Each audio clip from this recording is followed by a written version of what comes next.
el escritor brasilero Paulo Coelho, en artículo reciente, citando al religioso Alan Jones, dice que para la construcción espiritual del hombre se necesitan de 4 fuerzas: el amor, la muerte, el poder y el tiempo. Es necesario amar porque Dios nos ama. Es necesario concientizar la muerte para comprender la vida. Es necesario concienciarla, como dice la academia, ¿no? Pero entre nosotros no rige el verbo concienciar, sino concientizar. Hay que luchar para crecer, pero si al desarrollarnos y progresar triunfamos, entonces que nuestro triunfo no nos obnubile, porque la obnubilación sería el principio de nuestro hundimiento. Por último, aunque nuestra alma es eterna, está atrapada en la maraña del tiempo, ¿no? Con sus oportunidades y limitaciones. Esto es resumidamente lo que dice Alan Jones y lo que repite Paulo Coelho. Y al repetirlo, por supuesto, lo suscribe, ¿no? Al ocuparse de la primera de las 4 fuerzas, al ocuparse del amor, Paulo Coelho ofrece el siguiente ejemplo. La mujer de un rabino buscaba afanosamente ocasiones para discutir con su marido, pero nunca tenía éxito porque su marido ignoraba olímpicamente las provocaciones. Hasta que un día, durante una cena con amigos, el rabino terminó discutiendo ferozmente con su mujer. Cuando le preguntaron por qué lo había hecho, el rabino dijo lo siguiente: lo hice porque finalmente me di cuenta de que lo que más irritaba a mi mujer era que yo me quedara callado. Cuando obraba así, me mantenía distante de sus emociones. Mi reacción ha sido un acto de amor que ha permitido que mi mujer comprendiera que yo realmente la estaba escuchando. Bueno, sorprende que una persona tan inteligente y perspicaz como Paulo Coelho,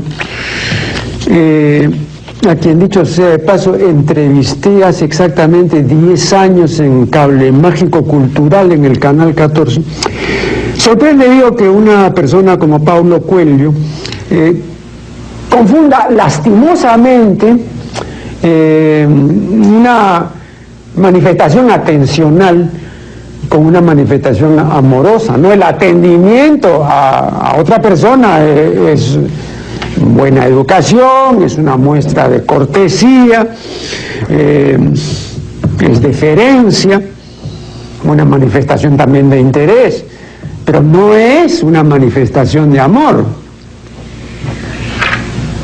La cortesía, la buena educación, el interés pueden formar, y de hecho forman parte del amor, pero no lo constituyen íntegramente.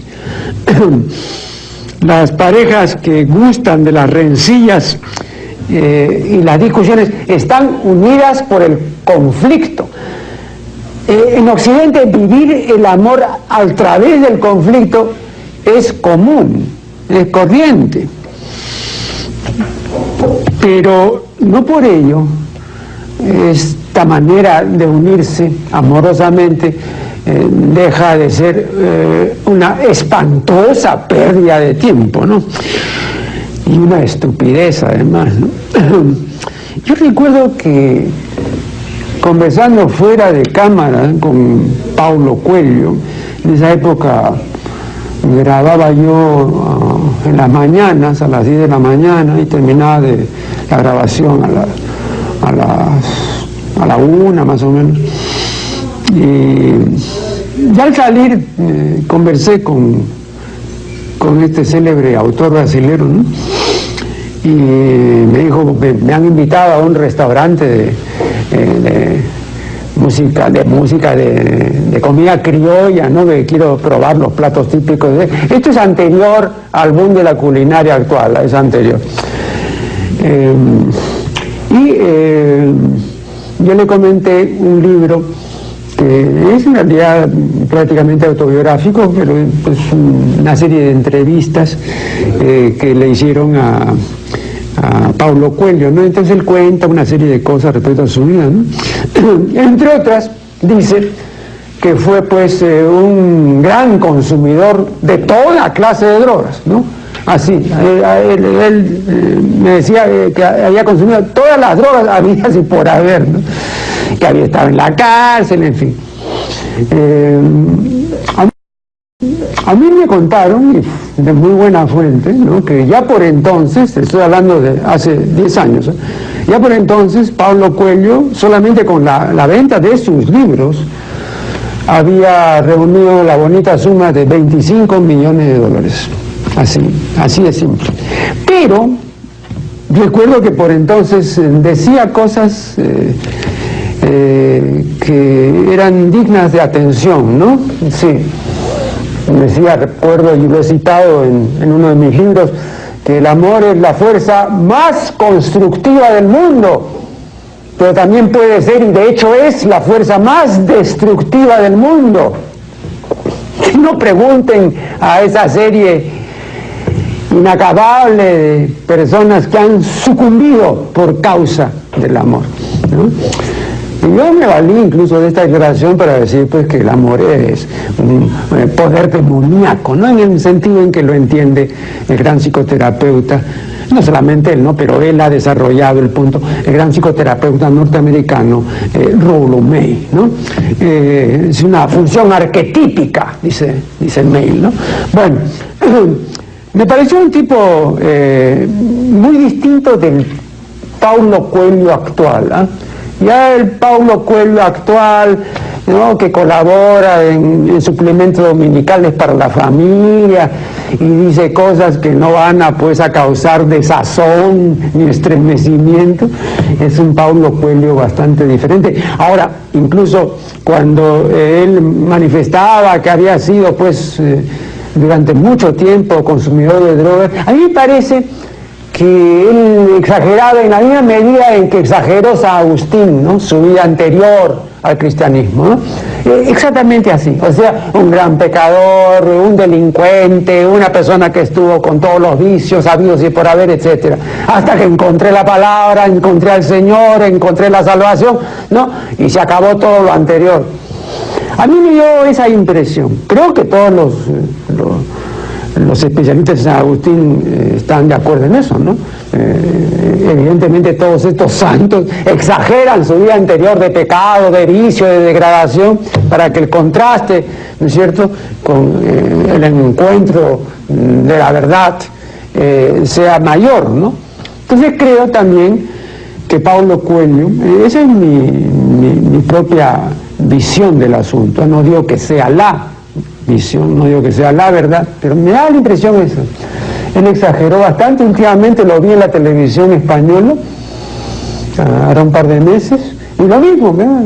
Le preguntaron y él dijo, sí, que hasta tal época de mi vida yo era, pero todo lo malo que se pueden imaginar.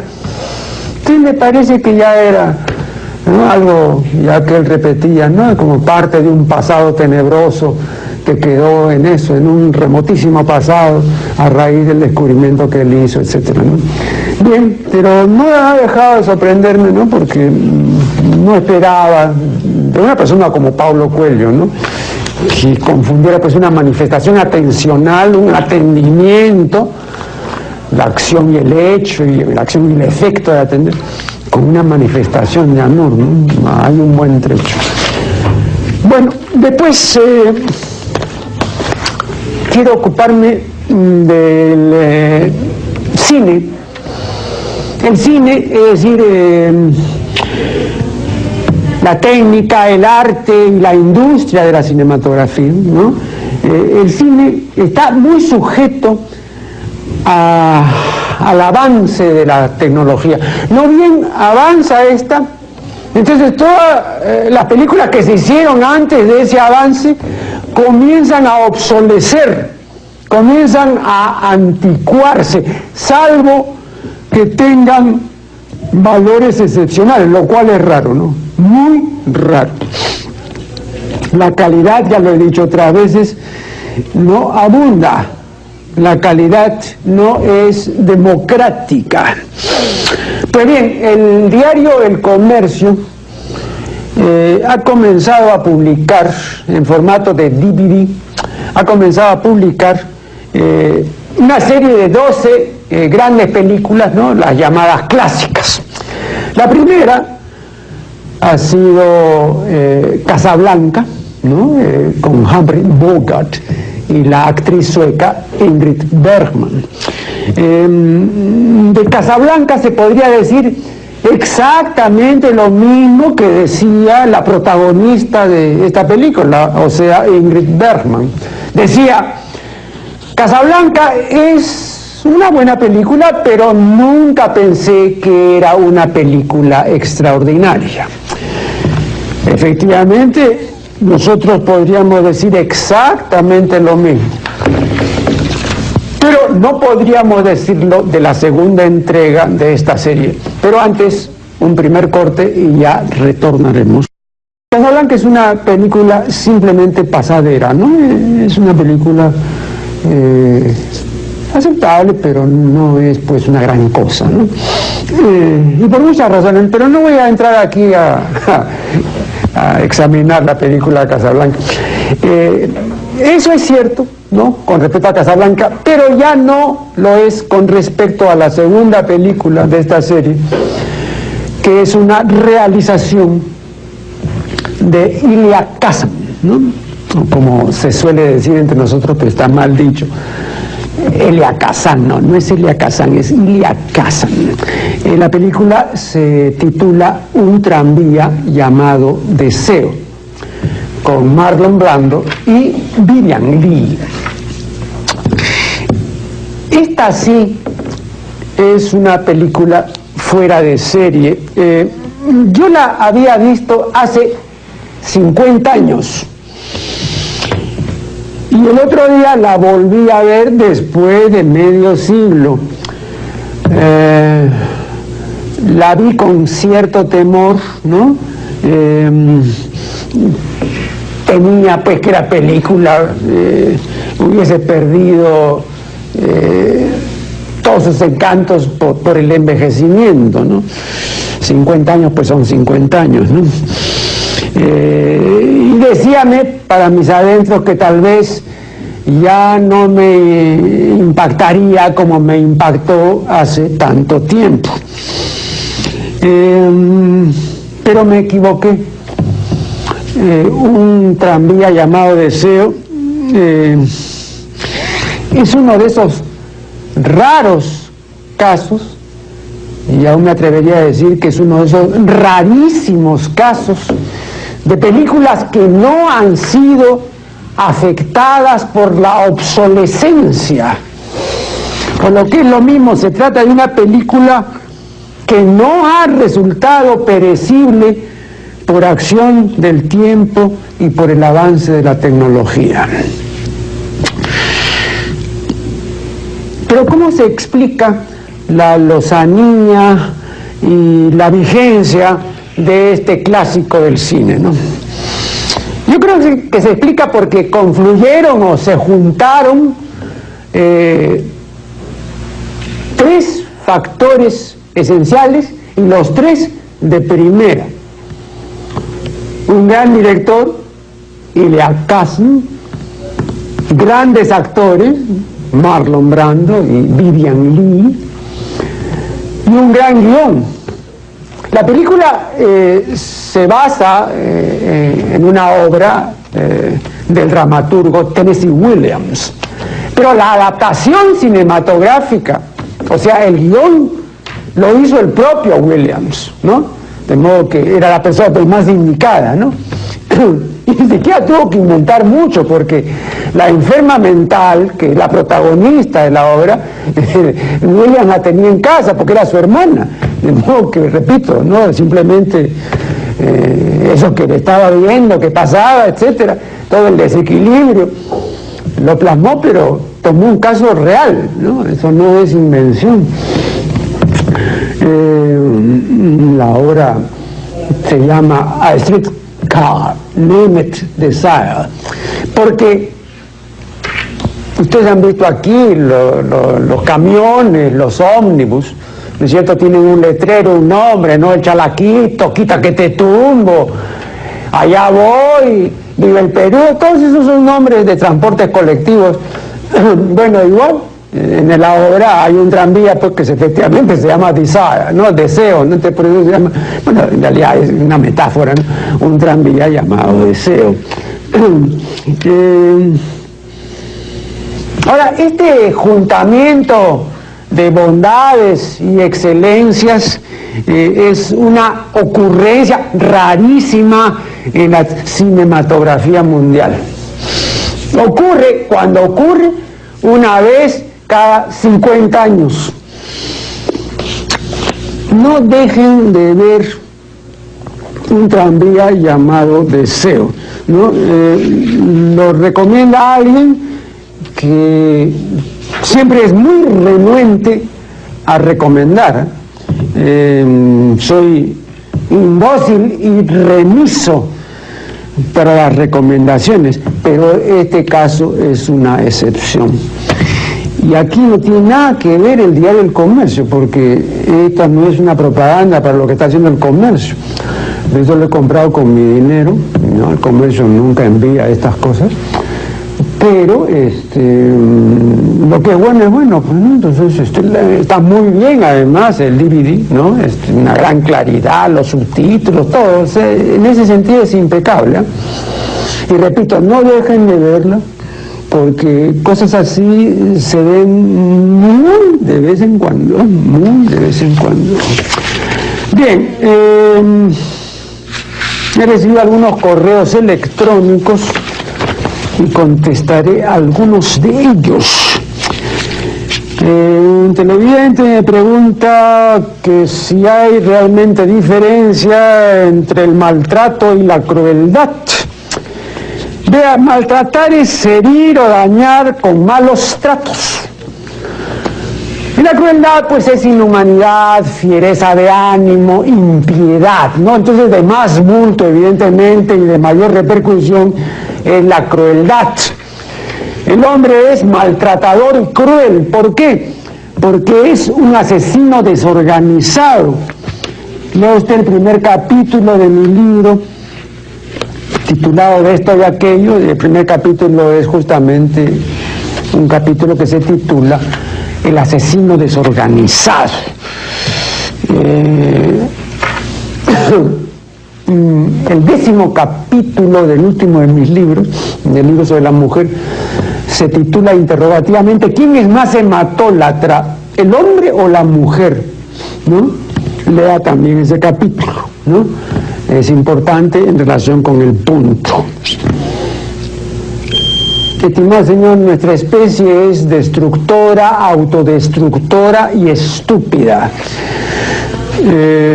No tiene ningún porvenir ontogenético ni filogenético, así me lo aseguró en la última entrevista que le hice el gran antropólogo Fernando Silva Santisteban, que en paz descanse.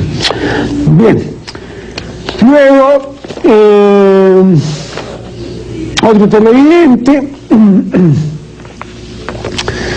me pregunta que si yo creo que el SIDA es la enfermedad más peligrosa que hay ahora en el planeta Tierra. No. En primer lugar, porque el SIDA es una enfermedad de código. Primer punto. Segundo, que estadísticamente pues más importante que el SIDA es la tricomoniasis, ¿no? Para decir algo por lo cual no muere la gente, ¿no? Eso en segundo lugar. para mí, más alarmante que el SIDA, más peligroso que el SIDA, es la estupidización, o para usar un neologismo de nuestra cosecha, más importante que el SIDA es la cojudogenia, ¿no? La jibarización indetenible y pertinaz. Eso es más importante que el SIDA. El filósofo Jean-Paul Sartre dice con mucha razón que la estupidez es una forma de opresión. El orden establecido nos la inculca y nos la impone, ¿no? La estupidización colectiva es un arma del sistema, es un medio eficacísimo que tiene el establishment para tener sojuzgada a la gente. De manera pues que la estupidización, como dice muy bien Sartre, es incuestionablemente opresiva. Claro, usted me preguntará, ¿y cómo haremos para contrarrestar la estupidez? Para contrarrestar la estupidez necesitaríamos de mucha inteligencia. Pero, según afirma el Premio Nobel de Medicina, Peter Medawar, desde la década de 1940 la inteligencia está disminuyendo en el mundo y consiguientemente está aumentando la estupidez. Y hoy esto es no solo verdadero, sino verdaderísimo.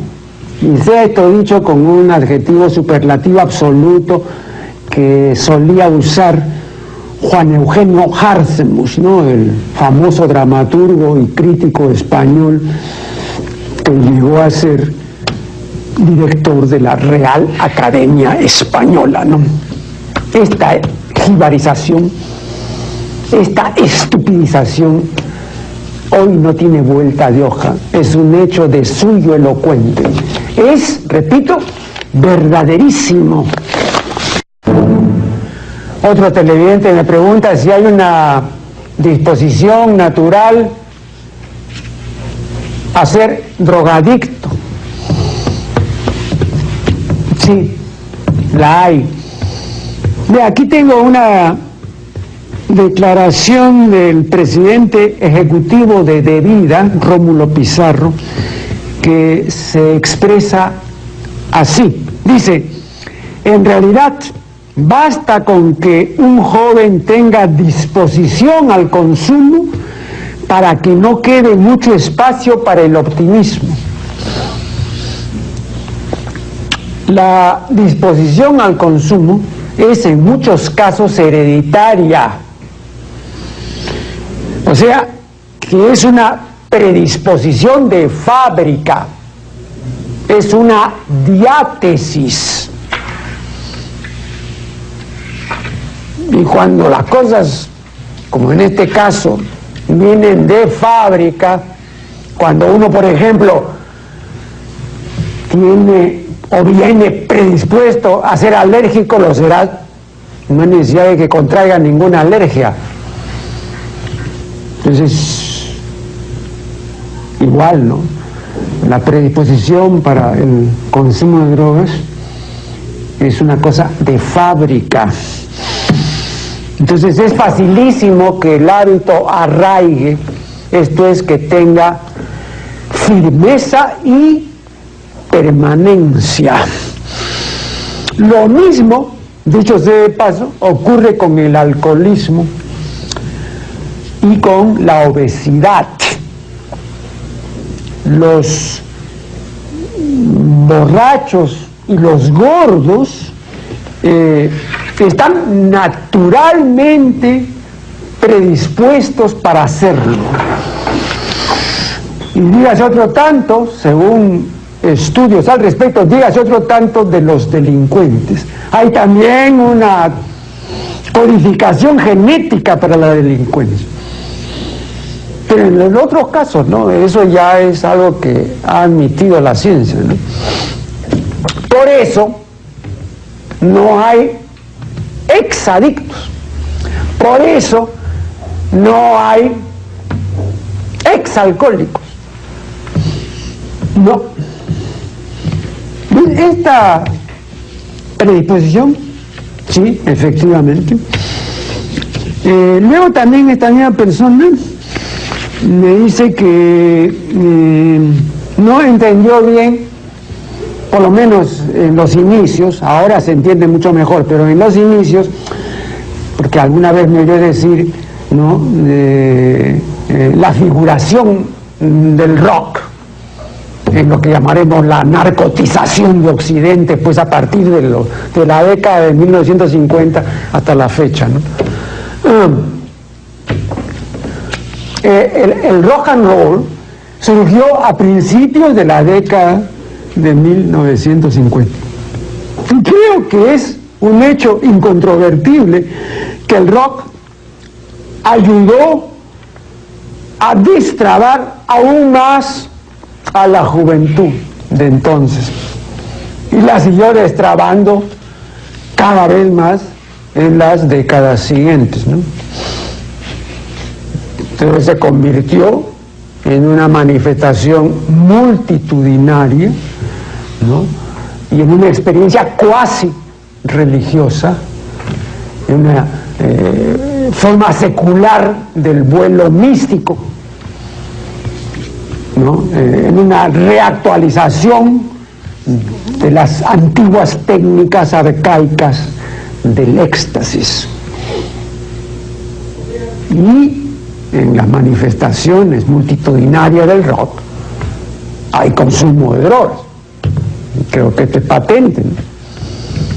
Entonces, repito, esto forma parte de la historia. Acá no voy a hacer, pues, la historia de los factores, que son muchos, que intervinieron, ¿no?, en la historia de la drogadicción, y también, por supuesto, a partir de los años 70, sobre todo, de la historia del narcotráfico, ¿no? Drogadicción y narcotráfico van de las manos, o de la mano, como dice ahora la academia, en realidad es de las manos, es más lógico, son dos manos.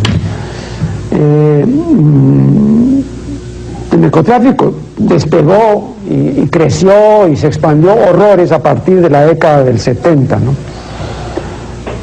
Y la drogadicción a partir de la década de 1950. Tanto es así que William Burroughs, famoso escritor y además un gran consumidor de drogas,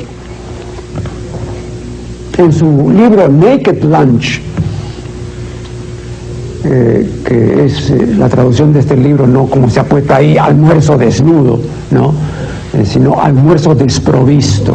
Para Burroughs la droga es un almuerzo en el cual no hay nada que consumir, es un almuerzo, digamos, donde no hay nada que comer, desprovisto, ¿no? Bueno, pero Burroughs dice en su libro, que es del año, si no me equivoco, 59, que el principal problema de salud pública, no en Norteamérica, en el mundo, es la drogadicción. Ya lo decía a fines de la década de 1950, o sea, ya lo decía hace 50 años. Hace 50 años, para Burroughs y para otros especialistas, ya era el principal problema de salud pública en el mundo. Imagínense, han pasado 50 años y ¿qué diremos ahora, no? Se ha expandido así de una manera impresionante, ¿no? Impresionante. Repito, los factores son muchos. Los factores son muchos. Uno de ellos, por mencionar solamente uno o dos, uno de ellos es la presencia ya de la videocracia, ¿no? Y luego, el hecho de que con el advenimiento, sobre todo de la llamada posmodernidad, o sea, desde mediados de la década de 1980 hasta la fecha, se ha producido y se sigue produciendo una desincentivación, no solo de la lectura, porque esto sí ha sido subrayado, sino de la reflexión, de la meditación y sobre todo del ensimismamiento, recogerse en uno mismo, ¿no? Vérselas con uno mismo, sumirse en la propia intimidad o dentrura, eso es ensimismarse. Ahora ya no se sabe de qué se trata, ¿no? Ahora la gente no se ensimisma, sino que está en un plan permanente, ¿no? De extraversión, o para decirlo con un verbo que usaba Ortega y Gasset, él nos decía que la gente estaba en plan de extraversión, que la gente se extravertía. Recuerden los extravertidos de la tipología de Jung, ¿no? Que él oponía a los introvertidos. También la academia admite que se diga extrovertidos, ¿no? Pero a mí me parece que es una concesión barata de la academia, la forma correcta es extravertido. Bueno, ahora la gente solamente se extravierte, o como decía Ortega, ¿no? Está en un plan permanente de extrinsecarse. Ahora todo ya es extrínseco, ¿no? Está en un plan permanente de salir fuera de sí. La droga es uno de esos vehículos para salir fuera de sí. Cuando le preguntaban a Baudelaire que dónde le gustaría vivir, decía en cualquier parte, con tal de que sea fuera del mundo, ¿no? Entonces él quería trascender el universo. Una de las maneras de trascender es vía la droga, pues, ¿no? Evidentemente. Pero ahora ya se trata de un Homo sapiens, ¿no? que no sabe interiorizarse, que no sabe ensimismarse, que no reflexiona, que no medita, y que está pues sujeto a 1001 estímulos cada vez más diversos y más intensos, y así sucesivamente, ¿no? Entonces la dependencia que tiene con respecto a la droga es no cada vez menor, sino cada vez mayor, lógico. Pero en fin, este es un tema inmenso y simplemente quería yo dejar muy en claro que sí, que hay muchísimos casos demostrativos de que la drogadicción tiene carácter hereditario y que por lo tanto es una predisposición natural con que ya nace el individuo, ¿no? Igual el alcoholismo, igual la obesidad y posiblemente también, si no toda la delincuencia, por lo menos muchas formas de la delincuencia también están programadas genéticamente, ¿no? De esto no me cabe duda ninguna.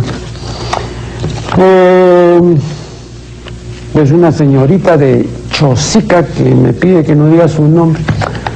Bueno, no lo diré, pues. Quiere saber qué significa la expresión furor uterino. Es una expresión de la antigua jerga sexológica, ¿no?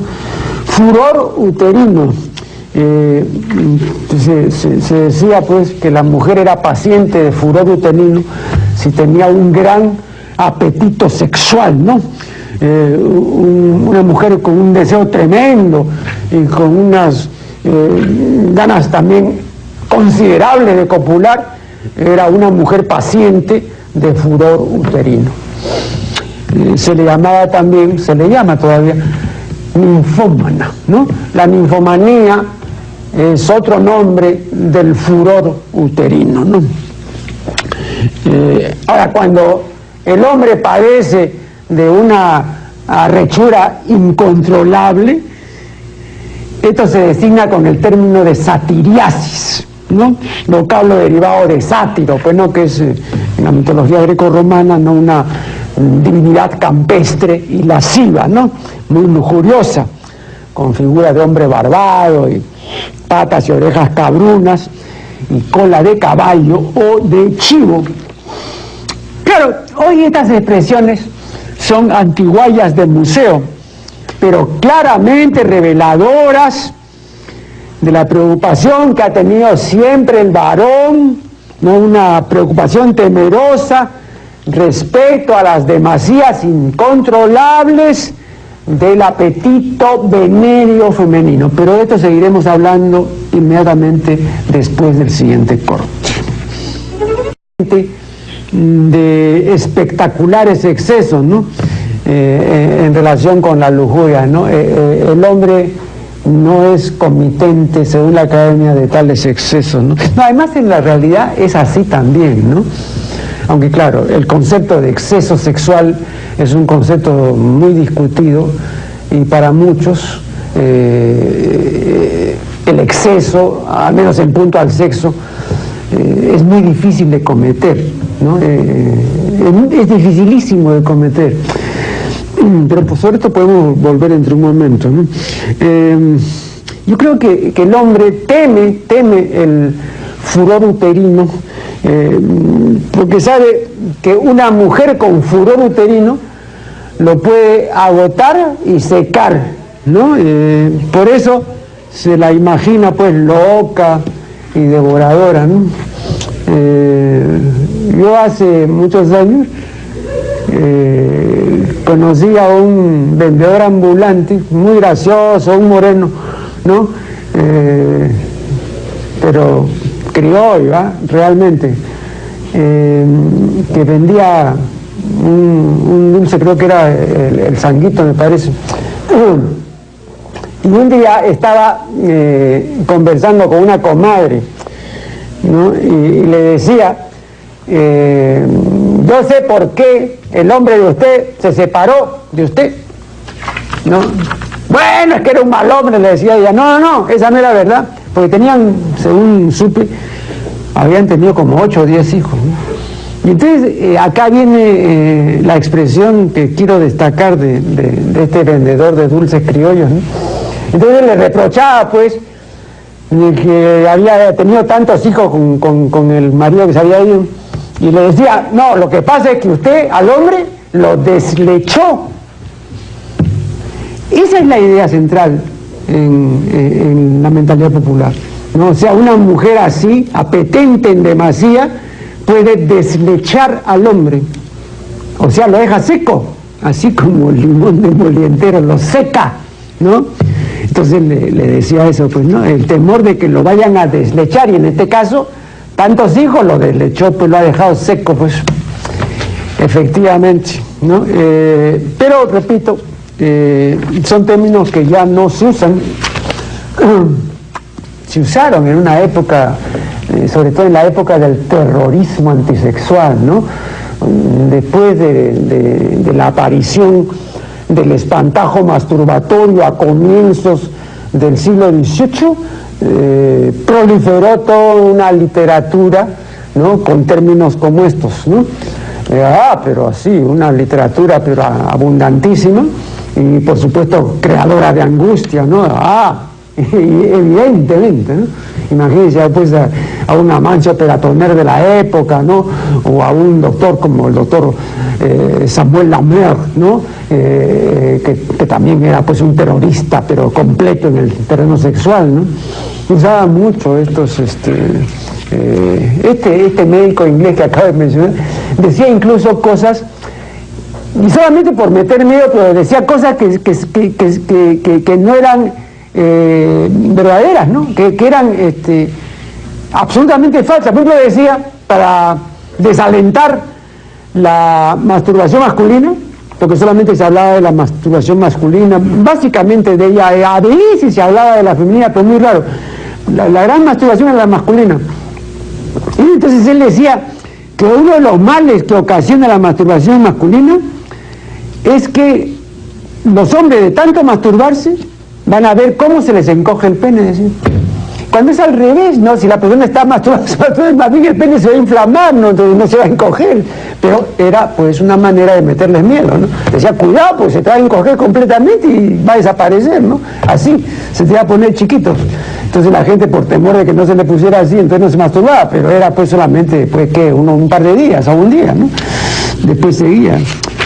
Vean, he estado revisando, porque ya hace algún tiempo leí las obras completas de nuestro gran poeta y escritor y maestro universitario, José Gálvez Barrenechea. Pero hace un mes o un mes y medio me propuse apuntar, ¿no?, todos los términos y los giros del idiolecto de José Gálvez, para lo cual tuve que inventar el adjetivo correspondiente al apellido, ¿no? El adjetivo correspondiente para designar perteneciente relativo a Gálvez es galvecino, ¿no? Bueno, entonces voy a rápidamente mencionar algunos giros que se echan de ver en el idiolecto de Gálvez. Esta palabra idiolecto figura en el diccionario de la Academia desde la última edición de este, ¿no? Y significa el conjunto de giros y expresiones propios de la manera de expresarse de una persona. Entonces, igual, Gálvez tiene una serie de giros y expresiones que son cosas muy propias de él, ¿no? Pero que conviene aclarar. Algunas no son exclusivas. Por ejemplo, la expresión de medio pelo la usa también Palma, ¿no? Y algunos otros autores de la época. Ahora todavía se oye por ahí de vez en cuando, ¿no?, fulanita es de medio pelo. Pero antes, en la época de Gálvez, era de uso común y corriente, ¿no? No sé si ustedes alguna vez se han preguntado de dónde viene esto de medio pelo, ¿no? A mediados del siglo XX, la expresión de medio pelo era designativa de la persona, sobre todo del sexo femenino, de la persona perteneciente a la clase media baja. Esa era una persona de medio pelo, ¿no? Pero en la época de Gálvez no, en la época de Palma no. ¿Qué cosa significaba en la época de Gálvez una persona de medio pelo? Para que entiendan esto, les comunicaré que en la época de Gálvez regía una expresión que ya no rige ahora, que no era la expresión de medio pelo, sino la expresión de pelo. ¿Y qué significaba de pelo? Cuando yo decía, por ejemplo, fulano es uno que tiene de pelo. Ahora, si yo digo así, nadie me va a entender. Por ejemplo, de don Nicolás de Piérola se decía, don Nicolás es alguien, alguno de los nuestros, es hombre de pelo, decían, ¿no? Porque a pesar de que sabían, ¿no?, de dónde venía, ¿no?, de cepa notable don Nicolás, pero decían así en voz baja, decían, zambito como nosotros. De pelo era que la persona a la que se decía de pelo tenía algo de negro, eso era de pelo. Y Piérola pues tenía algo de negro, ¿no? Entonces, por eso un día, y el mismo Piérola contaba esto, dice que un día se le acerca un pirolista negro, ¿no? Y con una gran sinceridad y respeto le dijo la siguiente palabra, que casi son unas palabras tiernas, le dijo, Sambo, le dijo, aquí está tu negro, hermano, ¿no? Así, ¿no? Ya una entrega total de este pirolista. Bueno, estas personas de pelo eran personas que tenían algo, ¿no?, de negro. Pero las personas que no tenían así algo de negro tan definido, sino que eran más bien amulatadas, ¿no?, las personas así medio de color chocolate, eran no de pelo, sino de medio pelo, porque era un chocolate rebajado, no eran tan negras, sino eran más bien un poquito tirando ya un negro claro, ¿no? Ese negro claro era el mulato. La persona de medio pelo en la época de Gálvez y de Palma era la persona mulata, y sobre todo se decía así de la persona negra. Por ejemplo, Gálvez cuenta que en su tiempo, dice, la gente de medio pelo tenía sus propias palizadas, no solamente los señoritos blanquiñosos, no, también la gente de medio pelo. ¿Quiénes tenían, dice Gálvez, su palizada de color chocolate?